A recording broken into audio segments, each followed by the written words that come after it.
Assalamualaikum warahmatullahi wabarakatuh. Kali ini saya ingin membahas mengenai disseminated intravascular coagulation atau koagulasi intravaskular diseminat. Ini adalah gambaran pasien yang didiagnosa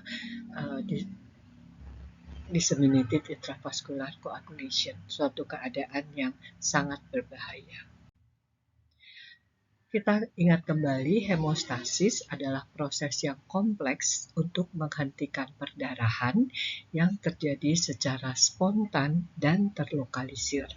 Serta fungsi hemostasis juga untuk mempertahankan darah tetap dalam keadaan cair di dalam pembuluh darah. Proses hemostasis terjadi melalui integrasi dan interaksi yang teratur antara pembuluh darah, trombosit, protein koagulasi, sistem fibrinolisis, dan sistem inhibitor atau antikoagulan alami. Ya, jadi kita lihat inhibitor ini menjadi titik keseimbangan antara koagulasi dan fibrinolisis. Ya, jadi koagulasi dimulai dengan protrombin menjadi trombin, trombin mengubah fibrinogen menjadi fibrin. Ya, sementara fibrinolisis dimulai dari plasminogen menjadi plasmin, dan plasmin ini akan mendegradasi fibrin. Ya. Oke, apa itu disseminated intravascular coagulation? Ini adalah kondisi gangguan aliran darah yang ditandai dengan pengentalan darah yang berlebihan, menyebabkan sumbatan atau trombus di pembuluh darah pada berbagai organ. Dan pada saat yang bersamaan dengan pengentalan darah di suatu organ dalam tubuh, terjadi pula perdarahan di organ lainnya. Keadaan ini sangat berat dan dapat menyebabkan kematian. Ya, jarang terjadi di IC ini, tetapi biasanya fatal dan selalu sekunder akibat penyakit atau keadaan lain. Ya, nah. Disseminated intravascular coagulation, kondisi patologis akan mengaktifasi sistem koagulasi dan fibrinolisis secara bersamaan. Ya, ini menyebabkan pembentukan trombin dan plasmin terjadi secara simultan dengan konsumsi faktor koagulasi dan sistem inhibitor. Ini menyebabkan hasil laboratorium yang khas, yaitu PT dan APTT yang memanjang disertai adanya trombositopenia. Proses ini adalah proses sistemik yang potensial menyebabkan trombosis dan perdarahan. Penyebab DIC ada banyak, antara lain infeksi yang berat, sepsis atau peradangan di seluruh peredaran darah akibat infeksi kuman penyakit, kemudian peradangan pada pankreas, pankreatitis, kanker, komplikasi dalam kehamilan seperti solusio plasenta, preeklamsi berat dan eklamsi, kemudian janin meninggal dalam kandungan atau intrauterine fetal death, kemudian sindrom antifosfolipid yang berat, kemudian sirosis hepatis, cedera di otak dan saraf, luka bakar yang luas, gigitan ular berbisa, kemudian reaksi transfusi darah. Keseimbangan antara pembentukan trombin dan plasmin secara klinik diartikan sebagai keseimbangan antara keadaan protrombotik dengan keadaan perdarahan. Ya, diagnosis DIC ini sangat tergantung pada pemeriksaan laboratorium, pemanjangan PT dan APTT, serta menurunnya kadar fibrinogen dan trombosit sangat mendukung diagnosa DIC.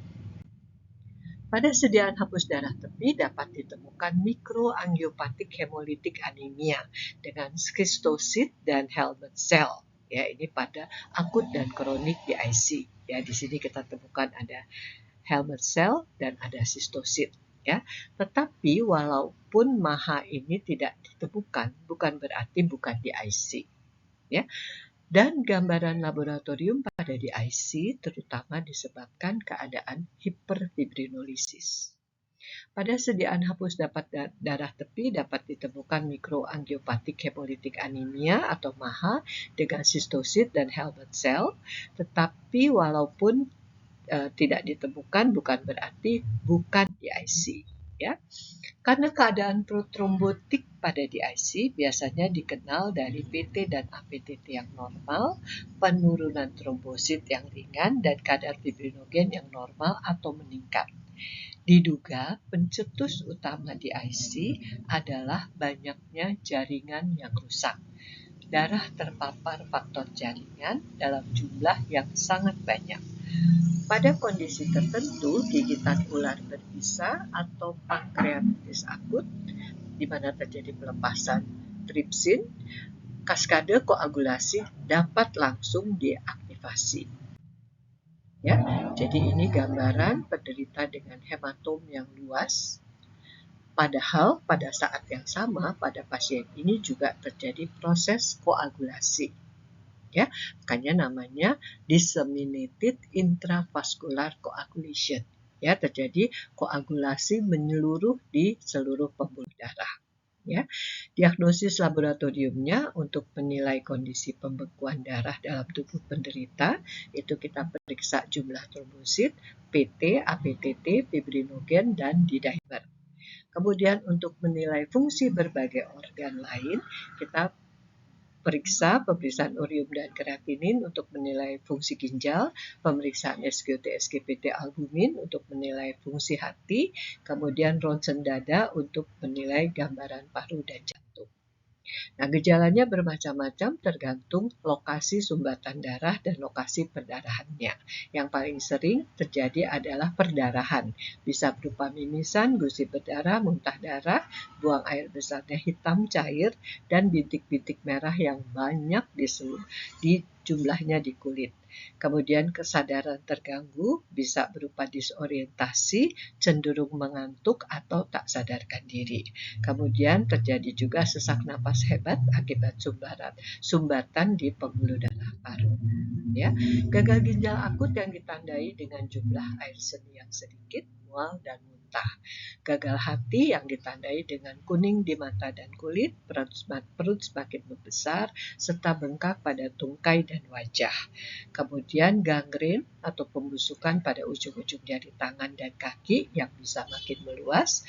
Kemudian ada trombosis vena dalam atau deep vein thrombosis yang ditandai dengan pembengkakan pada salah satu sisi tungkai disertai dengan kemerahan, nyeri, dan tungkai terasa lebih hangat. Pengobatannya dilakukan dengan menangani penyakit primer, mencegah kekurangan cairan dan syok akibat perdarahan, kemudian menghentikan perdarahan, mengatasi sumbatan yang terjadi di pembuluh darah. Untuk mencegah kekurangan cairan dan syok akibat perdarahan, pasien akan diberikan cairan infus sesuai kebutuhannya. Lalu untuk menghentikan perdarahan, dokter akan mempertimbangkan perlunya diberikan transfusi trombosit atau transfusi faktor pembekuan. Dan untuk mengatasi sumbatan yang terjadi di pembuluh darah, umumnya pengencer darah jenis antikoagulan seperti heparin atau low molecular weight heparin ini diberikan dalam dosis rendah. Pencegahannya, karena DIC selalu dipicu oleh penyakit yang berat seperti infeksi yang berat, kanker, cedera yang berat, dan sebagainya, maka jika penyakit tersebut tidak terjadi atau dapat dicegah atau ditangani dengan baik, maka DIC juga tidak akan terjadi. Ya. Sekian yang bisa saya sampaikan pada kali ini dan terima kasih atas perhatiannya. Wassalamualaikum warahmatullahi wabarakatuh.